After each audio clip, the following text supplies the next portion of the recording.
我嘛是交通事故，刷来这个骑铁马人都无遮尔好运。这是咧台北阳明山西武路，真侪骑铁马人拢爱骑铁马来到这条路。拜六发生骑铁马人发车肇事的意外，原因就是因为死者伊和朋友固定休困日拢会骑铁马来到山顶行搭。即天经过青山公园转弯的所在，敢若因为路有悬有低有空卡，引起到规台铁马抓袂牢，出去对面的车路，煞互车肇事。厝内人气甲站卡动地，骂讲路实在真两光，害死一条人命。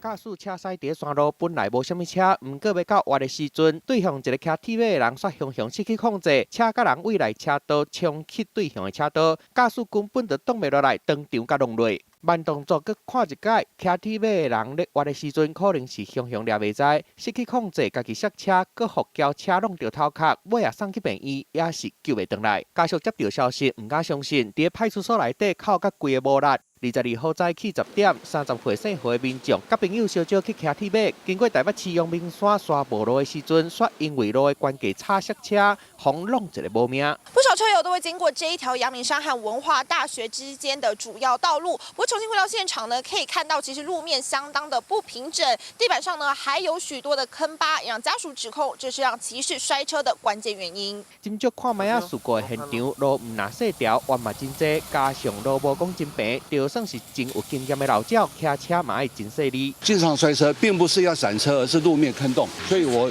并不赞成我们单车车友走这条路。